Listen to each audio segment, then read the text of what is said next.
Greetings, love and light. It's a girl, Divinely Guided D. So real quick. I posted up a video on the downloads that I recently got. Um, and I couldn't remember the other song that I had that I have received in my downloads, and that's the issue. And I just wanted to for those of you who are chosen ones, for those of you who are spiritually gifted, um you guys probably already know this, but I'm just gonna remind you as a okay, just write down if you have any dreams, if you have any downloads. I wrote some stuff down, and then I was a little bit in between like sleep and stuff, and I just didn't remember the last part. But just a reminder, if you can have write down anything that you know or that you feel stands out to you, because it might be something that you could reference later, or it might be a message that's for someone else, and you just never know. So real quick, so as I mentioned when I first started this channel, well, it's still the beginning stages, but you know what I mean. This is about self-healing, healing in general, spiritual growth. It's about understanding that this is a place for chosen ones. If you ever need a place to come to, this is a space where you can be imperfect, imperfectly flawed, perfectly flawed, whatever. You can be you, but understand that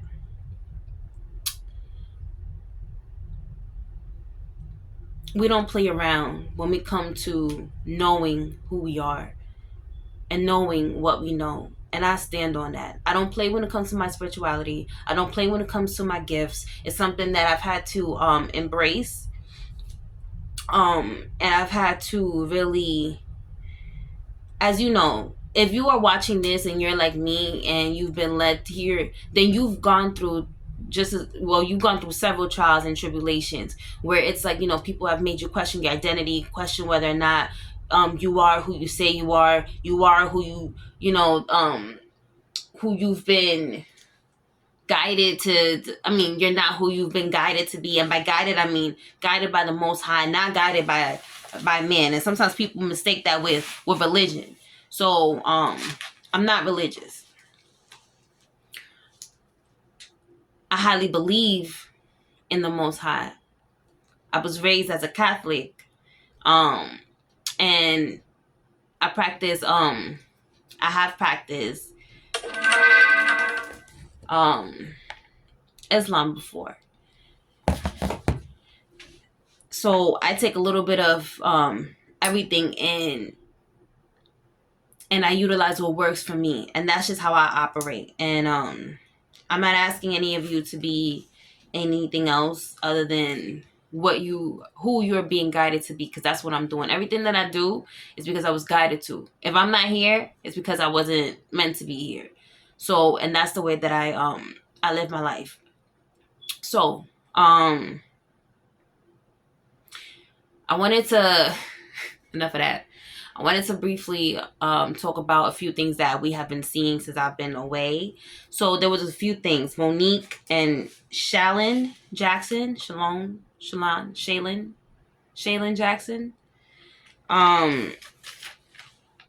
And that Ressa Tessa young lady. She had the series on TikTok, Who the F Did I Marry? Which has been getting a lot of commentary, a lot of thoughts. Gotta write something down so I don't forget. So I'm gonna start in order of I guess of when the story came out. So the first thing, Monique and her son Shalon Jackson. So if you have not seen, or if you're not aware, about what happened to Monique and Shalon. I will briefly touch on it, but I do suggest that you go and you do your own research if you have not already heard about the story, which I don't understand how you wouldn't have, because you know I'm late posting about it, but there's plenty of other content creators who capitalize off of that. So I wrote a few notes. So what I wrote down is, I said I was gonna give a brief background. So Monique did the interview on Club Shay Shay. She happened to bring up again what happened to her with Tyler Perry, who's a film producer, director, he writes, produces his own stuff. He actually just came out with that new movie, Mia Culpa, which I'm not sure if I'm going to review. I want to. You know what? We'll see. Let me see. So Monique was on Club Shay Shay, and she spoke about her issues with Tyler Perry, the film director, as I mentioned before, Oprah. Oprah has been in TV, film for the longest time. Two elites in Black Hollywood, if I may say so. Who else? And she mentioned Lee Daniels. So she had mentioned that whole story that happened with them again on Club Shay Shay. So she also mentioned her son. So Monique has mentioned her relationship with her son a few times. And after that interview, it sparked a lot of other ties, including a response from Shalon. I suggest you go and see his response. I believe he did like 2 or 3 of them where he was responding. He responded the first time very respectful. He typed out his response. He talked about how, he felt as though Monique was bringing him up, and it was kind of unfair, because if she only seemed to acknowledge the fact that her and Sydney currently have, I guess, her 3 boys in the house, where does Shaylin fit in, right? But when listening to this young man, he was well spoken. He didn't call his mother out of her name. Please go and watch that. Please go and watch that, and then come back if you had not. Because I don't want to take so much time just to put the video together when somebody else has already done that work, and I don't want to. I'm not greedy. I'm a growing channel, yes, but there are people who are very skillful and detailed when it comes to that. And Shaylin was very well mannered, well spoken. He mentioned that he's a father now. He talked about how he's okay with him and Monique not having a relationship at this point. He mentioned how he's a father, and I think I've mentioned that several times already, but he mentioned that he's a father, and as a father, he was hoping that she would, at least his mother Monique, the comedian, he was hoping that she would at least be different when it came to how she showed up for her grandchild, his daughter. He said it did not take it too long before, it was the same thing. After that, instead of Monique being a parent and understanding where he was coming from, as far as like, even if you're not a parent, adult to adult, especially if you're not being insulted, nobody's coming out of your name, nobody's calling you out of your name, and you've initiated the conversation on your relationship with your child. At this point,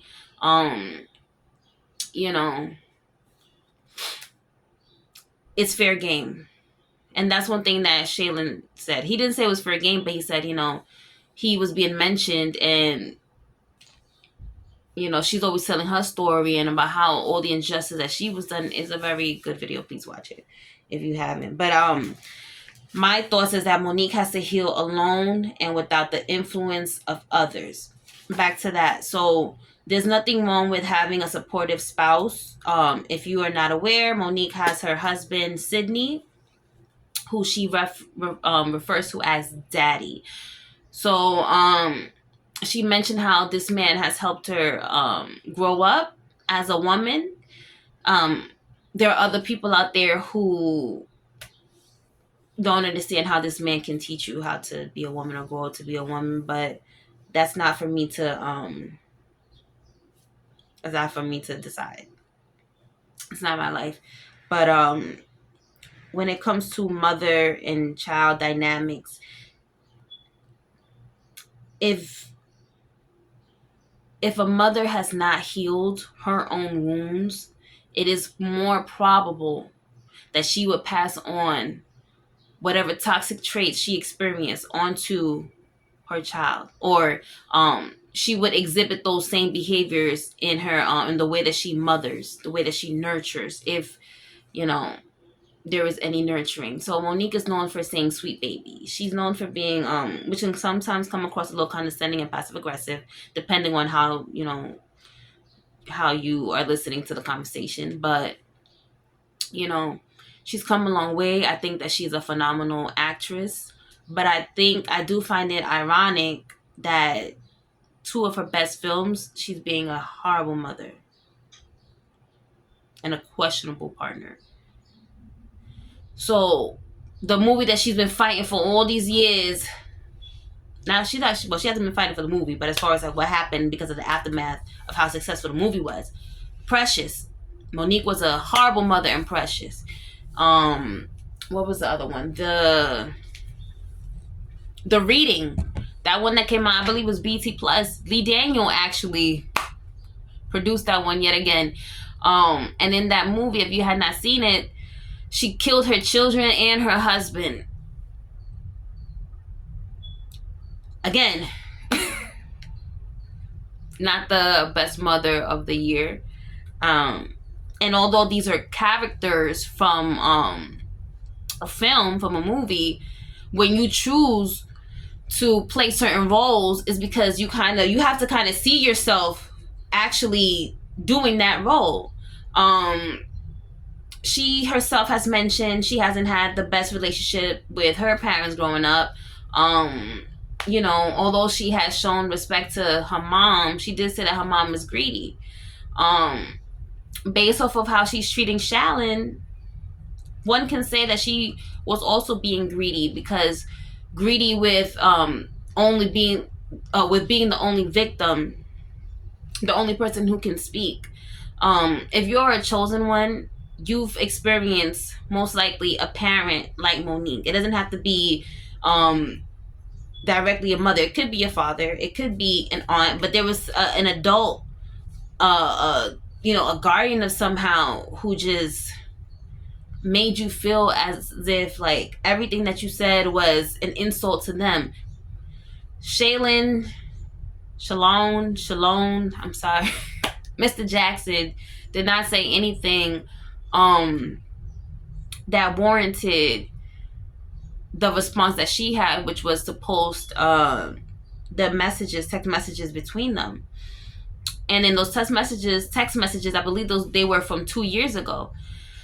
So if those messages from 2 years ago, what proof are you trying to make when the child is the one that reached out? And then on top of that, it's interesting that how parents believe, how some parents, especially toxic ones, have this belief that the child has to go to them after they were the one that damaged the child. It just is baffling sometimes. That is an insult.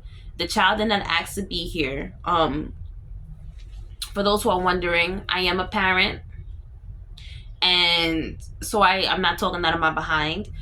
Children do not ask to be here. We choose to have them. And if we choose to have them, we have to be conscious of how it is that we're raising them.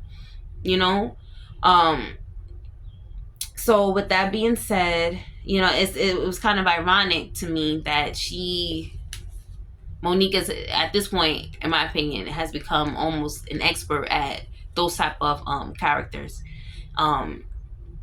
And I don't know if I already mentioned this, but Denzel had there's plenty of interviews out here in the YouTube streets, where you could hear Denzel talking about how he was he was very strategic about the type of roles that he took, because he understood that would gridlock him into a certain image. So this is exactly why we see Denzel as wholesome, as the family man, the do right man.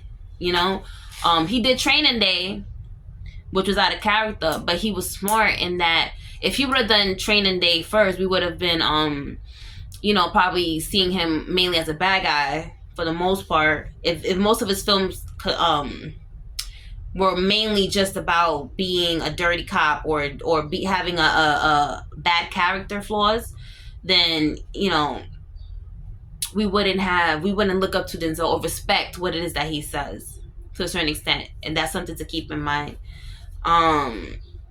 When it comes to the spiritual sense of it all, between Monique and Shalon, I'm gonna say Shalon because that's how I started. He mentioned that God did not grant Monique something that she wanted, so she went elsewhere. I don't know about you, but it sounded like Mr. Shalon, he might be one of us over here. Just saying. But you can definitely tell that Shalon is doing the work.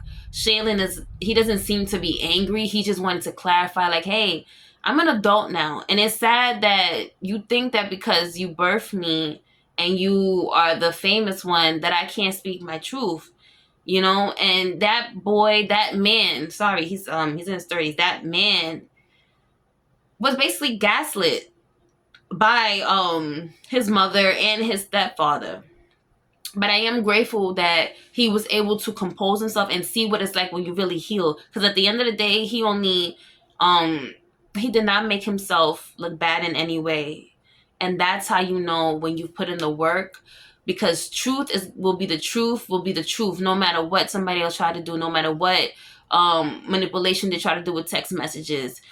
Sometimes, like parents, we got to be mindful of our own toxic ways. And if you need to hear it, you just heard it. Okay? But it's all right because, as long as you acknowledge that there's something that needs to change, you can make the change. But first you have to know that there is something to change. Okay? Enough with the Monique and Shalon Jackson. Moving on to the next thing. Ressa Tessa. So I refuse to sit all through whatever 50 plus TikToks there were. I watched some of my favorite content creators, and I've seen I'm not gonna lie, I did see some of the videos, and I wasn't impressed. But what can we learn from this, right?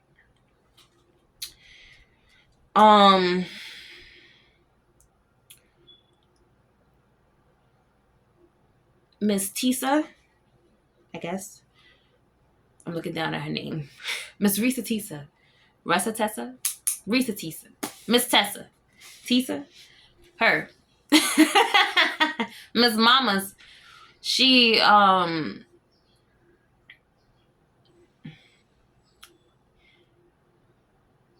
wanted to believe what we can learn from, okay. Because I don't want to, what we can learn from Miss Tessa is we got to be mindful of moving out of desperation. Let me expand a bit, right? Moving out of desperation means that you feel like time is passing you by. So when you feel like time is passing you by, it makes you feel like you're in a rush. Or like you have to, or it makes you feel like you're in despair almost. And if you don't do something now about it, it's not going to happen. Let me give you an example. The other day, I was waiting for the bus. Well, no, I read on my phone that the bus was coming. And then as I was walking towards the bus stop, I saw the bus was about to pass me to get to the bus stop, which was which was maybe a few feet further. So I started to run. I ended up making it to the bus, but I realized the darn phone had fallen off, so I had to hop off the bus. I lost my phone. I was trying to figure out what the heck happened to it. And it was all because I was moving out of desperation, trying to get somewhere when I knew I did not have to rush. See, when you are in tune, you understand that God's time is the right time. You understand that if one bus doesn't come and you miss that bus wasn't for you. You don't run after that bus.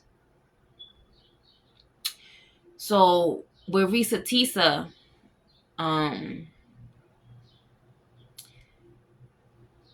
she mentioned, from what I remember, about meeting this man around the start of the pandemic. You know, in her mind, she wanted to be married, to have children, all of that good stuff. Quarantined with this man, allow him to move in with her. I heard that she, I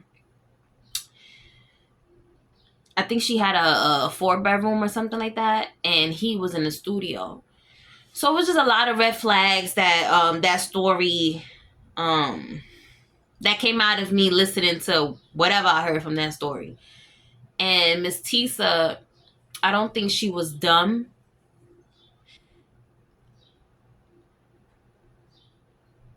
I do think she ignored a lot of the red flags. And just for those who are wondering, I am not worried about sounding kind or nice or whatever. I'm formulating my thoughts. So it's not about being mindful of calling her dumb. Some people have already said that she's dumb, or that they felt that she was dumb. And it's not my job here to judge. I'm not judging. What I'm trying to do is highlight the things that we can learn. That's it. So, with that being said, speaking of judgment, Mr. Charlemagne the God from the Breakfast Club, Power 105, in New York City. What's up? He happened to get some flack, especially from another well-known personality, Miss T.S. Madison. So Charlemagne the God said that Ressa Tessa experienced what she went through because of it was a big back mentality. A lot of people have issues with what he said because his statement, his comment, however, you know, the comment that he stated implies that only women who are heavier set, thicker, whoever, curvaceous, luscious, you know, it's only those women that tend to move out of desperation for a man. And that is a whole lie. I don't think that's the case. I understand what he was trying to say, but it's not just women that act out of desperation, especially not bigger women, heavier set women. Both men and women move out of desperation, especially when you're not in tune with yourself, because, you know, you'll take just anything. And as a chosen one, for those who are listening that are chosen, you may not be chosen, but you still resonate with what I'm saying. As someone who is chosen, you know,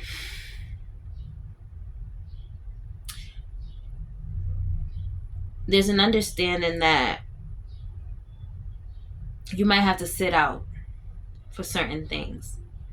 You know, this may not be your time right now, but it's not because it won't happen. You know, it's just not that time. So Miss Ressa Tessa, she mentioned her bills were being paid. She also mentioned that his there was a lot of inconsistency when it came to the information about his family.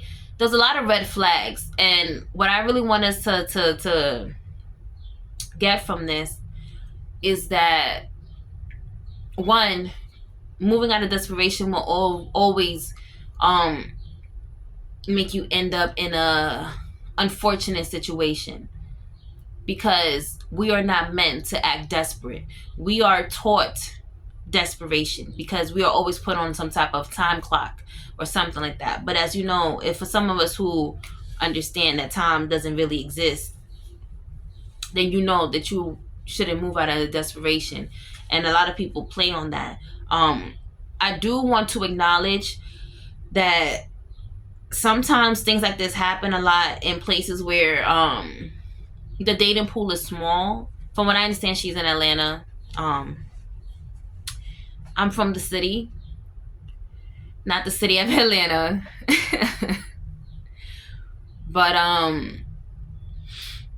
it's hard sometimes. I watch the Kendra G show. I watch those things, and once in a while, and I see that usually the people that are on these type of shows or that go through some of these traumas are people that don't have access to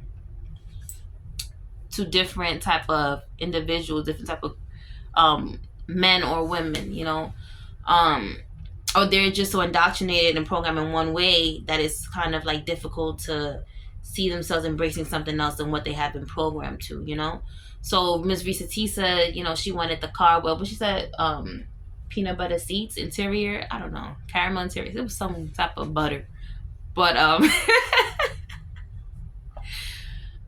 but even though it's coming out now that she may have fabricated or borrowed somebody else's story, there's still some validity to, the consequences that can happen when someone does move out of desperation. So be mindful of that. Okay? Love on yourself, yes, put yourself out there. Nobody's saying you have to be a nun, or you have to, pretend as if you're not interested in someone. But the thing is that if someone is showing you inconsistencies, and a lot of it, especially so early on, a pandemic shouldn't be the reason for why you allow that. You gotta respect yourself some more, and respect yourself enough to know that you deserve the answers to your questions. And if someone isn't trying to answer basic questions like where do you work, or why is it so difficult for you to get in contact with so and so person for this car purchase, like like the simple, if the person that you're asking and gets upset very easily, and for a fact this is not, you have not been a pest or have been trying to badger them in any way, but you're just asking for clarification and confusion, it's not the same. Clarification and confusion is not the same. There's no reason why you should be confused with someone who has genuine and clear intentions for you. Okay? It doesn't matter if you're slim. It doesn't matter if you're curvaceous. It doesn't matter if you're a man. It does not matter if you are a woman. Okay? My fellas, if you have a lady, or if you're, trying to get to know a young lady, a woman, whoever, in the female species, female realm, and she is not clear, even if she has children, what's going on with you and your stuff, and the child's father. These are things that anybody should be able to answer. I'm just speaking in general, men or women, right? You should be able to ask your significant other, what is going on with this situation?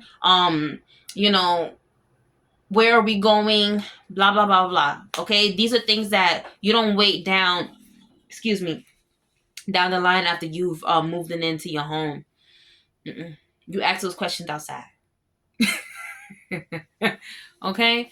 So Miss Ressa Tessa, I also heard she was on vacation. So, I guess if it's true what she went through, and if it's her own experience, then I guess she's being compensated. I heard she got a BMW now. Supposedly that's what she wanted, and it was granted to her. I saw a picture, she was in Europe, London. So she's out there living her best life, So I would say another thing that I do appreciate is the speaking of the truth. Whether or not, because it hasn't really been, I haven't heard about the actual content creator who she possibly took the information from. It's just speculation that she borrowed the story. But for the sake of keeping consistency here, we're just gonna say that this is a story, right? So what I do appreciate is her speaking her truth. The truth shall always set you free, which is why a lot of times truth tellers are negatively affected because they've spoken truths, right? Because that means exposure comes. This is the time of revelation, age of Aquarius. Everything's coming out. That's why Monique's son came out. That's why Ressa Tessa came out. That's why Legion. So Legion is the name of the husband of Ressa Tessa's man at the time. So what was it? That's another reason why Legion's first wife also came out of the woodworks, and and other people are coming out to support Miss Ressa Tessa, in her story. We got to be very mindful about leaving our lives into other people's hands, So Ressa Tessa had a job, a good one at that. But there was just something that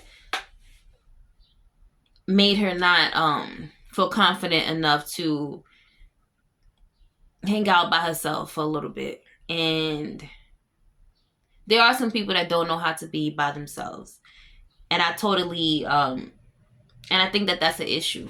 You have to learn how to embrace being alone. Who are you when nobody's looking? Who are you when you're alone? Who are you, when nobody else is trying to tell you what to decide? What food choice would you go and get if nobody told you, if nobody tried to influence you? What kind of car would you want? What kind of life do you want? What house? Do you want a house? Do you want a condo? Do you want to float an island somewhere? What is it that you want? Who are you without the fluff, without the fog? Who are you?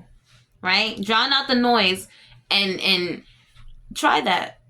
Write down, what it is that you see for yourself. Some people believe in doing vision boards. Others don't. If you're one of those vision board types of people, create one. What is the life that you want? Who are you? Ms. Ressa Tessa, we gotta thank you, because this story gained a lot of traction. It sure did. It gained a lot of traction, but for good reasons. And these are things that, we got to keep in mind.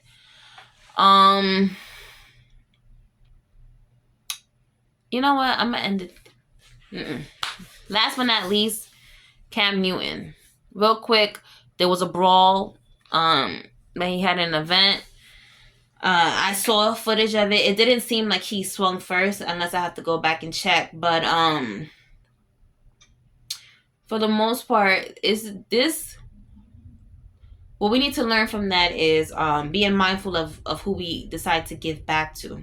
So many times people don't want to give back to their communities or, where they came from once they leave, because there's the whole crab in a barrel mentality. And honestly, 8 out of 10 times, and that's being generous because I really want to say 9, 8 out of 10 times 8 out of 10 times, there's always gonna be someone trying to come for you, because they feel like you've made it, or you think you're too good, or and Cam Newton has been, he's really doing his thing these days. You see him freestyling with freeform locks, his different hats, his assortment of like outfits and scarves. He's very whimsical, but he is himself, and I think some people envy him because of that. He's not perfect. I've heard about the zillion kids, children are a blessing, so if he could take care of them, that's none of my business. I'm speaking specifically on, the little brawl that I saw. But that's really what I think. I think it has to do with people not being happy about someone else being happy with themselves. I want to elaborate more on this, but for now I'm just gonna keep it like this. I haven't uploaded in a while, so I gotta go do some editing. So with that being said, your girl is here to stay. Okay. So as always, I will continue to bring up things that have to do with healing. I'll continue to share my downloads because I have no choice. And I'm divinely guided as always. Thank you so much for those who decided to come and see me later, y'all.